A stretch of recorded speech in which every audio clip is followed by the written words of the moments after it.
Hopefully y'all can hear me. Good morning. Good morning. It's early in the morning. Peace, peace. Today's topic is y'all can be esotericists and occultists. You can all be esotericists and occultists and practicing magicians and whatever else you want to call it. Sages, mystics. You guys can all be that, and you don't have to join any documented type of group or any kind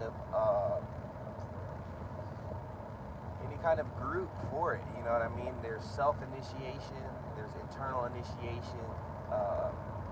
Because joining those groups, it's only outer initiation that they provide. And they point you towards the inner initiations. They have stuff that talks about the inner initiations. If you can see it, if you have the mind for it, if you've been taught and elevated your mind to the point of being able to understand stuff further than just the physical plane, then you can take it to the mental plane and the inner plane and different planes and see how it fits there. So anywho, what is occultism? The word occult means hidden, right? So occultism is just studying what's hidden, right? So what I say the whole practice is, and all this stuff is behind Freemasonry and the real practice, when we get to take all the veils away, and which is what I like to do. I like to deal with the roots. I don't like to leave people lost in the sauce. That's all gone on. That's the whole game. That's gone on for too long. You know what I mean? And there's not enough people out there teaching the real, the root, the real, what it is actually. So I like to get to the real and the root of what it is, and talk about the real, the psychological aspects and the psychology behind what we're doing and the rituals and the things that we're doing, and not just the physical aspects. Because it's cool to dress up and do these rituals and blah blah blah, but that's feeding your ego in a certain way, and so you have to be careful with that also, because you came here to subdue that. So what is occultism? So you guys can all be mystics by studying the hidden, or what could be understood as studying what we don't know or what we can't see, right? So even what we don't know about ourselves, right? About the world, just general knowledge, what we don't know, right? So the process or the steps that one takes to become hungry or to go after, knowledge, that's what separates you. You know what I mean? That want, or that drive for the knowledge. You know what I mean? Because not everybody has it. And so, the occultism is just studying the hidden. You know what I mean? It means the hidden. So what's hidden is from us is things that we're not aware of, right? So I always teach that it all comes down to self-awareness. That's all the practices is. That's all the stuff is how aware can you get of certain things inside of you, inside your mind, outside of you, above you, around you. You know, I mean, all that stuff. Below you, all that stuff. So within, without, anyways, but all that stuff. So that's how we can become occultists, is by studying these things that we don't know or we can't easily see,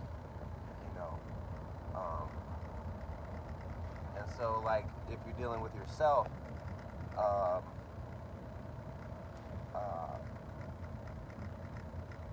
and you're really doing the work and you're trying to learn about yourself, you're gonna have to deal with maybe or hear some harsh truths about you that maybe, oh shoot, I didn't really think of myself like that, or I didn't really But these things, that was what was hidden from me. And so once you become aware of it, then you can start to work on it, right? Uh, we can't do anything unless we're aware of it. You know what I mean?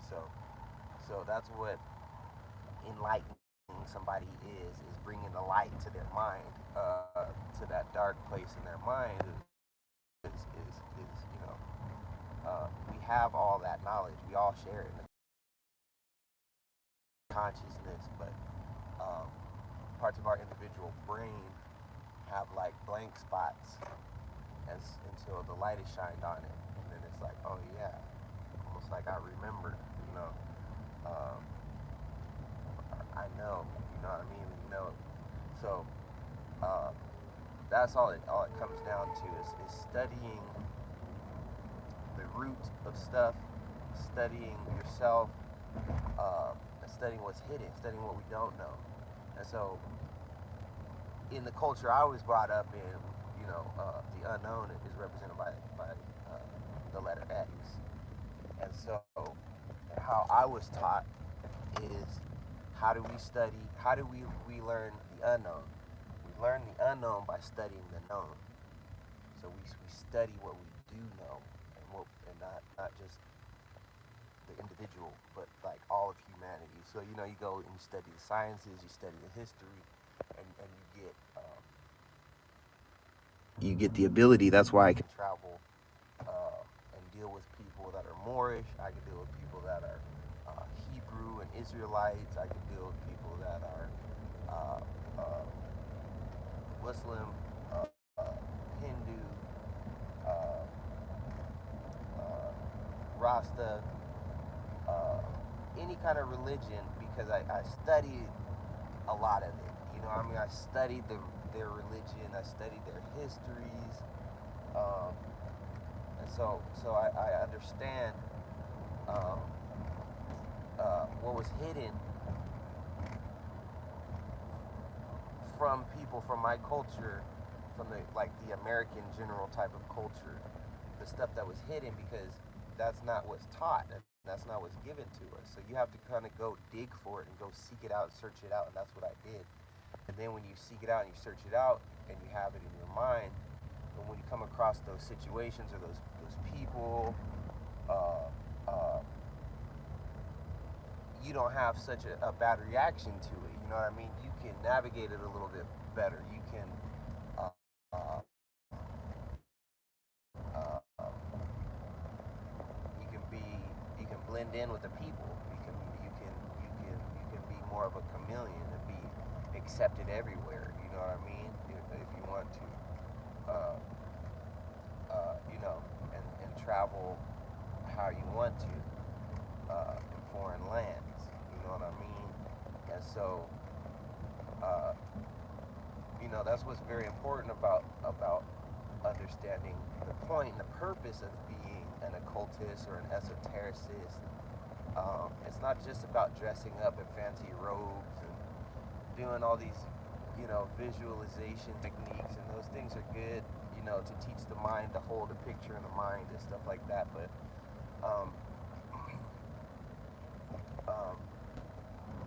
as long as you're getting to the deeper aspects of the rituals and what you're actually doing, and talking about that and building on that with people, you know what I mean, and learning different aspects of it that you didn't know before.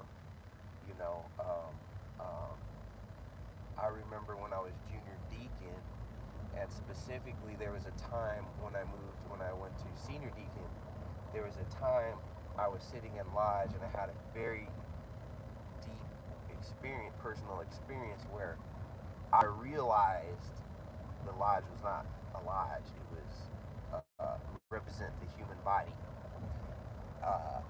And that was like a lightning bolt hit my brain, like in the middle of lodge. Like, it was a great experience to have. I've had a couple experiences like that. I had another experience that really sticks out with symbols, where I was sitting in junior warden, and some of the symbolism really hit me, for the dew guards and stuff like that. But that's, those moments are supposed to happen when you've studied. And so when I see certain things, it flashes to my, several things flash to my mind, you know what I mean? If I see a triangle, I think of a pyramid. I think of omniscience, omnipotence, and omnipotence of God. The three, the three aspects of God, the three godly aspects. I think of the number three. I think of three, the child being represented by three, understanding represented by three. I think of all these things at one time because of all the things that I've studied. So when if you haven't studied, when you look at a triangle, you might just see a triangle. You might see a pyramid, but that's about it. You know what I mean, in your mind. But when you study more, you'll see more things, and so that hidden will become unhidden. You know what I mean? That unknown will become known, and so that's the point uh, occultism. You know what I mean? Is studying the hidden. You know what I mean? And making that hidden unhidden to you and yourself. Um, and so that's what I really wanted to say.